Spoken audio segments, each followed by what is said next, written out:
We had no idea we were buying like a slam dunk property. And I still know the owners who bought it from us, and it's worth, just for example, we bought it for 96,000 and we sold it for 170 6 months later, and it's now worth like 425. So we're kind of shooting So that ourselves in the foot. Like that was maybe a we flip. should have just kept it and rented it out. It would have been a great cash flow. But it definitely wasn't intentional until we got to about our third property. Welcome to the Real Estate Pros Show, where we interview real estate investing professionals from coast to coast, as well as the service providers that serve the real estate investing industry. Our goal is simple: share what's working now to help you improve and scale your business to the next level and meet the pros that can help you get there. Real Estate Pros is powered by Investor Fuel, America's leader in helping real estate investors and professionals build the business you need to live the life you've always dreamed of. Let's start today's show. Property insurance for real estate investors doesn't have to be difficult, but it does need to be there to protect you when you need it. MyInvestorInsurance.com not only provides insurance at 15 to 30% cheaper than traditional agencies, it's built specifically for real estate investors like you. You can set up an account in about 2 minutes, get quotes on properties, turn on and turn off insurance for your fix and flip or rental properties in around 2 minutes without having to talk to anyone directly, all through our portal. There's no better way or faster way to make sure you've got the coverage you need to protect you, and no more lengthy policies either. Once you're set up, you're billed monthly and prorated by the day for however long your policy is active. It's powered by MSI, the third largest independent MGA, with 1.5 million customers and more than $1 billion in cumulative premiums written. Get set up today in about 2 minutes at myinvestorinsurance.com/fuel. Hey, folks, welcome back to the show. Today's guest, Charissa Napoles, is a realtor and rehabber in Cincinnati, Ohio. She and her husband work on projects and invest together. Charissa, welcome to the Hi. show. Great to have you on here. And I always like to start off at the top, Charissa, by asking guests how they got started in real estate. So it's definitely kind of a funny story. We moved to Cincinnati from Miami, Florida. We bought a house sight unseen. I don't even know how we ended up really with our realtor. We had picked a different one. My parents happened on a very strange whim to be in Cincinnati. And I was like, oh, go look at houses for us. And somewhere along the line, my mom switched realtors on us and then just let us know. Um, so I actually had to go back and apologize to the first lady. I was like, I'm so sorry. It feels like you got fired halfway through your job. It wasn't me. But then we bought this house sight unseen. It ended up being an incredible investment inadvertently. I didn't know anything about the area. We're just like, we like the house and the price is right. And so that realtor then went on to help us buy and sell, I think, 6 other properties. And every time she'd be like, you'd make a great realtor. You'd make a great realtor. Like every time she's like, you know the contracts so well. Like you find my mistakes. Um, and so at one point I was about to go for it. And then I got pregnant again. And I was like, I'm just not in the headspace to be doing school and sick all the time. So I waited and then COVID hit and I was teaching music on Zoom, which was torture, like actual torture. How do you do What's that? that? How do you do The that? kid would come in on Zoom, and the thing is I play piano and I sing, so I would teach voice lessons, and I always accompany my own students, but there's a lag on Zoom. So there was always like a second off, and we just had to roll with it, and it was torture. It was terrible. If they couldn't figure it out and their parent wasn't available, we just missed the class. So it was rough. And so just as they were coming back, there was like a schedule thing that didn't work out. They wanted me to switch days. My husband couldn't watch the kids. And I was like, you know what? I think this is the push that I needed. So I told him, you know what? I'm not coming back to the music school. I'm going to start real estate school. So I completed all the classes in about 6 weeks. And then because of COVID, it took me just as long to get my test scheduled because they were spacing people out really far.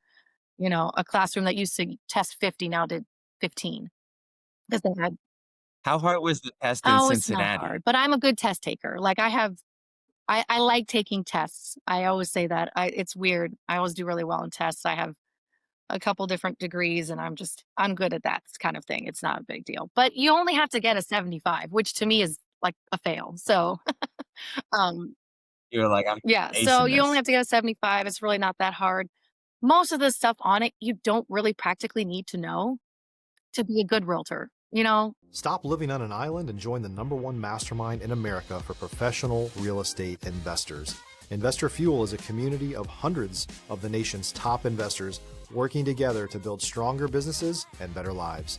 In addition to the amazing community of real estate investors acting as a board of advisors for one another, Investor Fuel members have access to 100% funding on purchase and repairs for our members only, a health insurance program, and benefits and discounts that more than pays for the membership of most of our members, meaning it's actually costing you money to not be a member of Investor Fuel. If you're looking to scale your business and build a business that allows you to live the life of your dreams, please visit investorfuel.com today and book a call with our team. Like, they even make t-shirts that joke about the acreage and how to calculate it because they hammer that into you. I've never needed to use that in my life ever. I want to ask you about those deals. So you were investing, it Mhm. sounds like, and correct me if I'm wrong, prior to being a Correct. realtor. Were these all, long-term buy and holds, put a renter in there? Was it very intentional? Hey, we're going to get involved as investors, or did this kind of become like a progressive interest? Hey, this one worked out well. Let's do another. Hey, those two worked out well. Yeah, Let's it keep was this definitely going. not intentional. Like I said, we just needed a place to live. I had a job already in Cincinnati. My husband didn't have his job yet. Like, he had his interviews lined up, but he technically got the job after we bought the house. So we definitely stepped out on faith for that one. It was not intentional. We just liked the house. It was in a good spot. Like, for me to drive to work, and for him, it was kind of centrally located. We had no idea we were buying like a slam dunk property. And I still know the owners who bought it from us, and it's worth, just for example, we bought it for 96,000 and we sold it for 170 6 months later, and it's now worth like 425. So we're kind of shooting So that, ourselves in the foot. Like, that was maybe a we flip. should have just kept it and rented it out. It would have been great cash flow. But it definitely wasn't intentional until we got to about our third property. And that one, we renovated the entire kitchen. We painted the entire house. We changed every single light fixture. Like, we did intentional landscaping. And then after that house, during COVID, so we closed on our first truly just purchase as an intentional investment 4 days after I passed my realtor's license exam. And so you're now real estate agent, investor. It sounds like you were doing flips Mhm. at that point in time. What was the scope of work on these projects? Were they heavily distressed? Were they just needing some light TLC? Was it a mix of So the both? ones that we bought to live in, obviously we were living in them. So they were passing conventional loans. So it was just cosmetic, paint, light fixtures, intentional things that just add value to the property without a full-blown renovation. The one that we bought purely as the investment during COVID, right when I got my licensing test, technically there was people living in it at the time, but I still don't know how. Like, they didn't have plumbing in the bathroom. I haven't the foggiest idea how they there. Um, so that one was a fairly heavy rehab. It was a small house, 2 bed, 1 bath, and we spent about 40,000 on renovating it. And that was doing a lot of the work ourselves. I painted the entire upstairs myself. Um, and then we didn't know what we were doing, like, literally at all. We just had some connections. We sort of hodgepodged it. I had a friend who was just starting out doing that kind of work, and he did all the electrical, all the plumbing, a ton of the flooring for like really cheap because he just needed the work. He didn't even care. And now he's like a super high end bath remodel guy. Like, he does really high end tiling. Hey, Um, so we're thinking of pulling him on some like high end bathrooms when we need to because he does all the fancy tile work. Um, I want to ask you, get a little granular here, talking about being an investor agent. I'm a I should say, investor friendly agent. I haven't done any investments for myself yet personally, but knowing many investor agents like yourself, there is a little bit of a, hey, what's the approach that I take with this property? Do I buy this for myself? Do I make a cash offer? This type of thing. When you're working with, individual sellers or prospective sellers, are you looking at every property as a potential, hey, this is something that we could take down or someone in our network could take down? And if they don't want to do that, then we could, of course, list their home. I wouldn't say that with listings, mostly because not all of my listings, I think I've had one in 5 years that wasn't a flip listing. It happened to be a really good friend who was like, "Hey, sell my house." So I did. Um, If you're looking for consistent, high quality leads, look no further than Investor Machine. Investor Machine isn't just another agency, it's the most sophisticated, data driven lead generation company on the planet for real estate investors, and serves the role of being not just a lead generator for your business, but a marketing partner that is helping you achieve your goals along the way. Go to investormachine.com to learn more and schedule a call with our team today.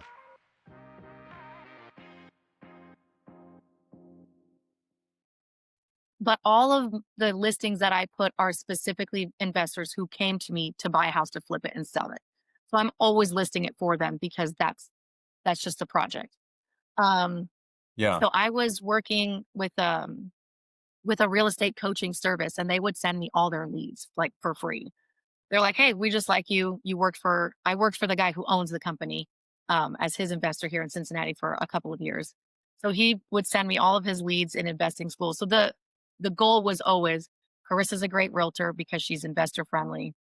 She'll find you the house, come up with the comps, the ARV. She'll get you through the renovation, project managing. I design all of them myself as well. So paint colors, light fixtures, tile, kitchen layouts, like all of Yeah. that. So it's always um, a partnership. And then, on occasion, we'll be like, oh, we'd like to go in on this one ourselves. And or this one, like the one we're closing this week, we're partnering with a former client. And we're going in on this duplex to buy and hold it. So it's kind of a little bit of everything.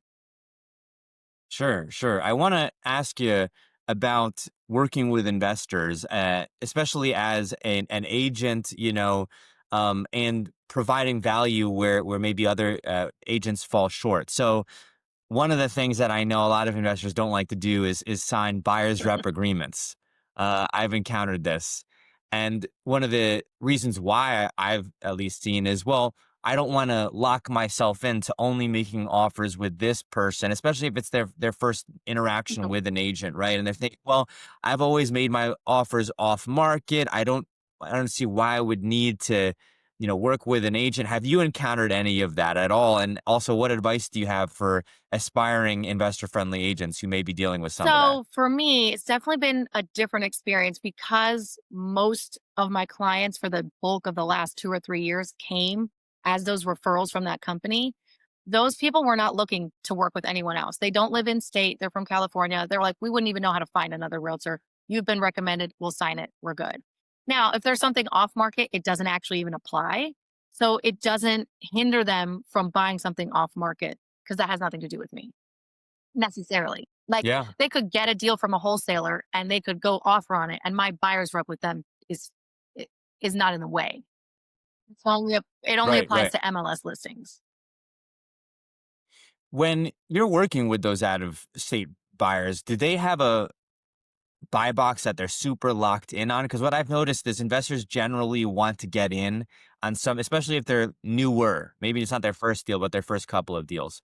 They know generally they want to invest in real estate, and they may have an idea. Okay, I want this square footage, I want this year of a home, I want this scope of rehab, right? But then when they start looking at their options, they may be open to something else entirely, like small multifamily. They may be thinking, hey, I want to do HGTV level flip Airbnb, and then they may think, well, I actually want to rent this out, and maybe I just need a quote unquote rental grade. Do you see a lot of that, or do you see more so people knowing like, hey, this is what I want, and I'm not wavering 1 inch from So it this? depends. Anyone who was coming into that coaching company as a brand spanking new, I've never invested in my life, they always had an idea of like how much they wanted to spend on their first one. So that obviously locks them into a particular type of house, right? If they're like, hey, I only have 100 grand cash, we're very limited on what we can find them because they don't have a ton of capital. It's their very first one. They want to go light rehab, they want to go easy.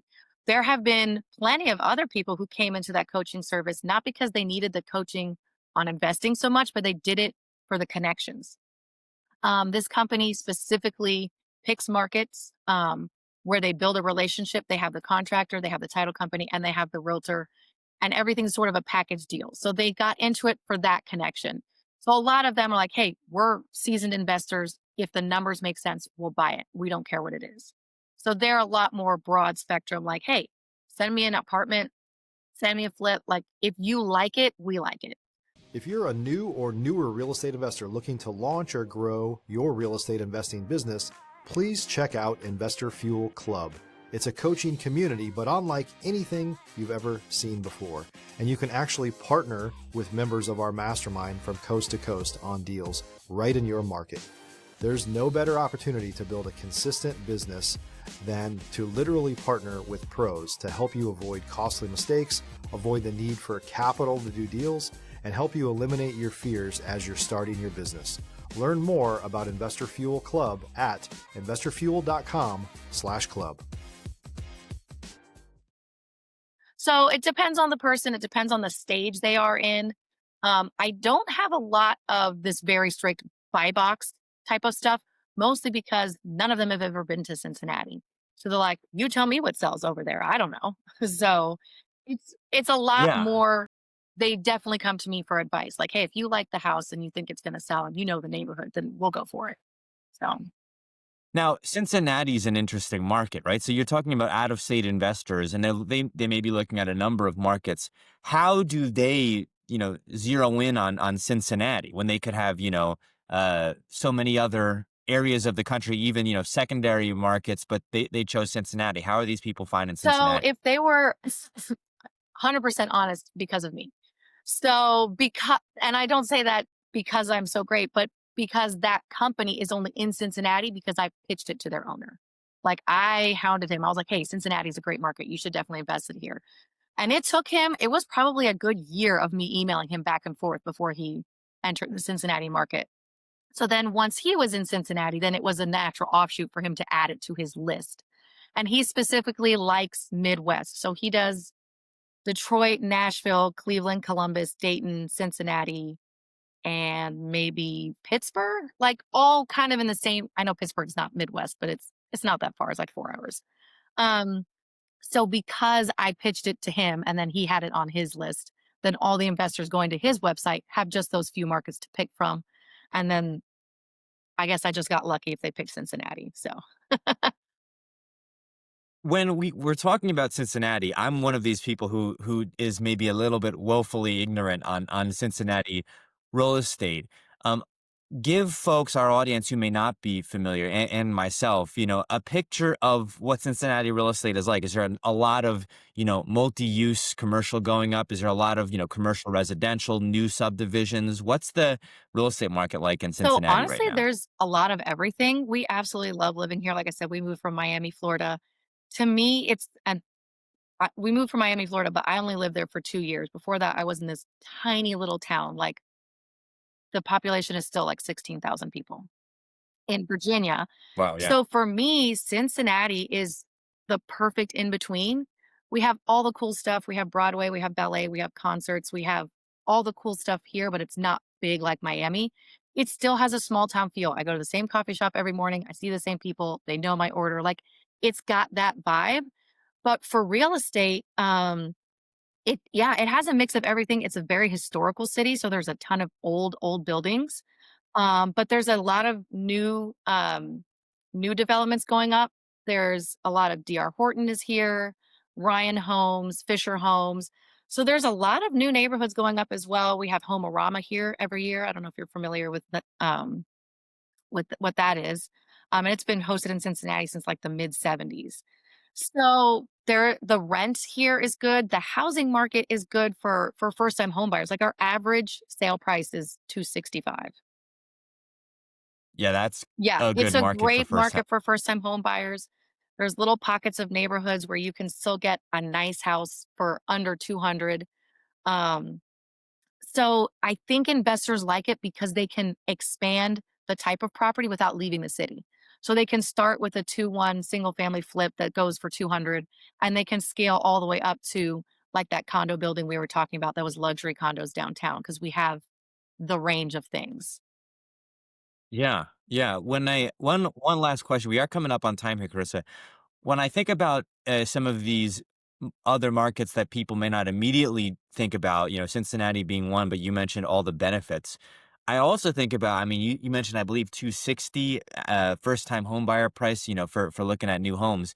When you're seeing some of the urban sprawl, so like the outskirts of Cincinnati, and then maybe even like 45 minutes or an hour beyond that, are there new developments and new homes being built on the outskirts of Cincinnati beyond, city limits and that type of thing? And is that appealing to people as Yeah, well? absolutely. Excuse me. So an hour outside of Cincinnati, you're already past Dayton. So you can't go too far before you're in the like Dayton's only 40 minutes from where I live. Um, so that's maybe a little bit too far because it's not that big of a city. I think people think it's bigger than it is. Um, but we also sort of borrow part of northern Kentucky while we're at it. So um, but yeah, for sure. There's actually a little town. I live in what's called Colerain Township. I'm not in the city limits. I'm not technically in Cincinnati.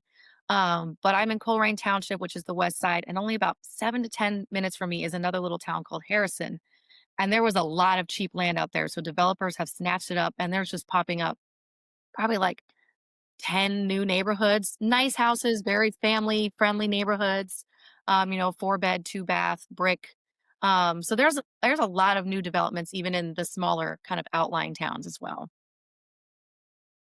We are coming up on time here, Carissa. Where can folks go to reach out to you or to learn more about your business, or maybe they have a deal that they'd like your feedback on? How can folks So reach if out you to you? just Google my name, um, it pops up on Google with all my business information. You can find me on Facebook, Instagram, TikTok, not Twitter. I don't know why I just don't have Twitter. And then my husband's company is also on Instagram, but I run his whole Instagram for him. So it's got all the videos of the rehabs that he's done. I love to do before and after. I think people really enjoy those. So yeah, if you just Google my name, you should all that should pop up. Carissa, thank you so much for coming on the Absolutely, it's show been here a today. pleasure. Thanks for joining us for today's Real Estate Pros Show. You can learn more about the amazing benefits of the Investor Fuel Mastermind community, including surrounding yourself with hundreds of other rock stars, 100% financing for your deals, and members-only discounts from vendors you're likely already using that, as a member of Investor Fuel, will save you more than the cost of your membership. Visit investorfuel.com to learn more. If you're interested in joining us as a guest of this show, please visit investorfuel.com/pros to apply. You can also check the show notes for access to free resources, how to get access to world-class lead generation, and much more. Don't forget to subscribe so you never miss another episode. Have a great day. We'll see you on the next show.